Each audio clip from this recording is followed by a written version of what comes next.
Hakenerwa ibintu vyinshi ariko ngo hari ibitohara. Aho ni mu bijanye n'ubworozi bw'ingurube. Ku mugwa mukuru w'intara ya Karusi, aho Mashariki TV ibashikana mu kigo c'ubworozi bw'ingurube cegukira ubushikiranganji bw'ibidukikije, uburimyi n'ubworozi. Ikaba yaganiriye n'umufundi mu bworozi Nduwarugira Salvatore, asanzwe akora mu biro bijejwe ibidukikije, uburimyi n'ubworozi mu ntara ya Karusi. Umaze gufata umugambi wo korora ingurube, hakenewe ibintu vyinshi mugabo hari ibintu bidahara. Icambere twovuga ni uburaro bwiza, hanyuma havuye uburaro bwiza hagakurikira ingaburo, kuko ingurube turetse n'ibindi bitungwa ni ibinyabuzima bikeneye kurara heza, bikaryama, bikaruhuka ahantu bitanyagirwa, hataza imiyaga myinshi ishobora kubitera indwara.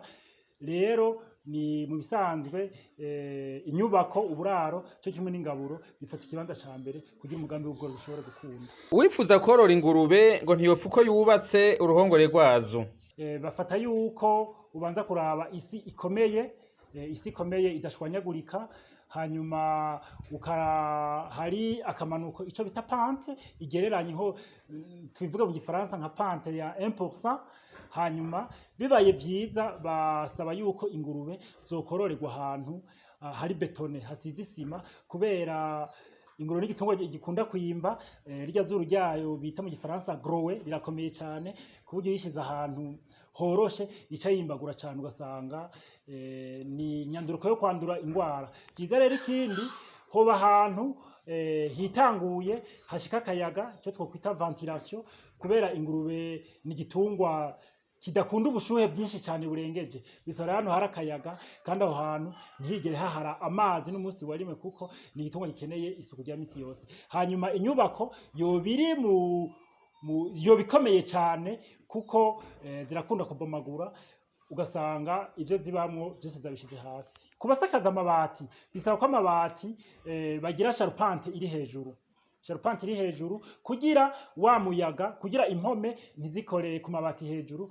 wa muyaga ushobore kwinjira aho y'umuyaga winjira, tubona bica bigenda neza cyane. Kubasakaza, kubagira imbaho nazo hari ukuntu mu kibanza c'isima ca beto bashobora gupanga imbaho hasi, n'ubundi ni muri bwa rukurikirane yo kugwiza isuku mu ruhongore, ugasanga ingurube zitembera ku mbaho hejuru. Muri ico gihe haba ku isima iri betone, haba ku mbaho, bisaba ko baza baratora aryama excrema yazo, aryama sezataye tuyituko, kugira hame isuku. Kubasakaza ivyatsi naho ni vyiza cane, ho muratwe ivyatsi bitanashuha cane, bisaba yuko naho bagira ni hamwe twahera, bagira sharpante ndende kugira umuyaga uzurinjira. Uwipfuza korora ingurube, ikibanza c'ingaburo ngo ntintangere kugira ngo umwimbu ushobore kuba mwiza.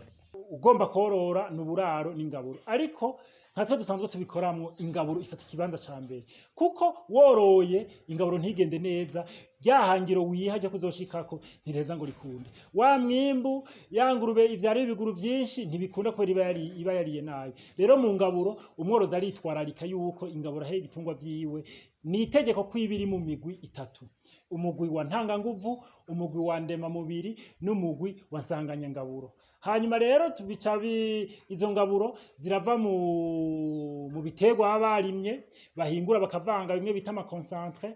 Twovuga ko biba bigizwe n'ibigori, bikagirwa n'isoya, bikagirwa turuto y'imise ivyibusha, bikagirwa na merase, bikagirwa n'ishwagara, bikagira n'ifu y'indagara ishobora gusubirira ifu y'amaraso, bikagirwa n'ifu y'amagufa.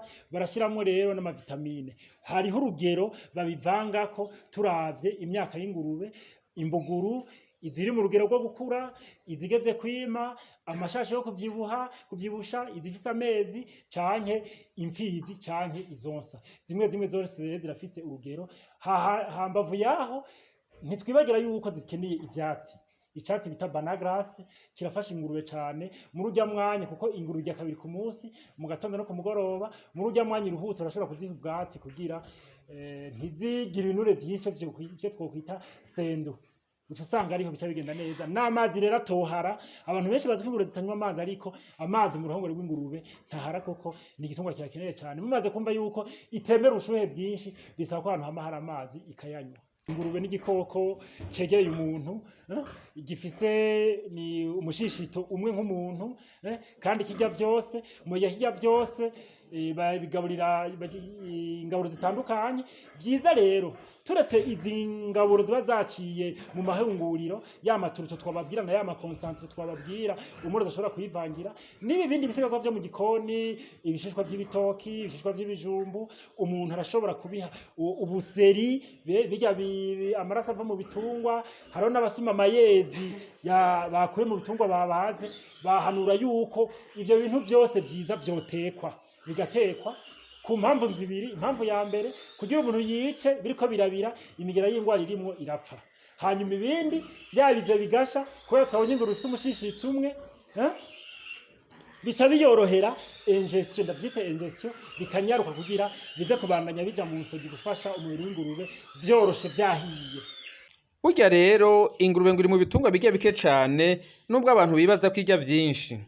N'ubu nyene Nduwarugira Salvatore, umuhinga mu bworozi mu biro bijejwe ibidukikije, uburimyi n'ubworozi Karusi, arabidusigurira. Mbere je hano bakora igitungwa kirya bike cane kuko irira ku masaha wayimenyereje. Ingurube ivyo wayiha vyose umunsi wose yobirya, naho vyo ibiro 200 yobimara. Mugabo ni discipline umuntu arayimenyereza, uko umuntu akavuga ati voilà saa 2 z'agatondo turavye imyaka ifise kuva ku kiro kimwe, kuva ku nusu y'ikiro n'inusu kugenda kuri nk'izi mwabonye zikuze cyane gushika ku biro 3 mu gatondo canke 3 n'inusu ku mugoroba. Kandi umuntu akagira nk'uko ahandi ingurube igihe umwanya mutoyi kuko irakeneye umwanya wo kuruhuka kugira umubiri ushobore guhingura ivyo yariye.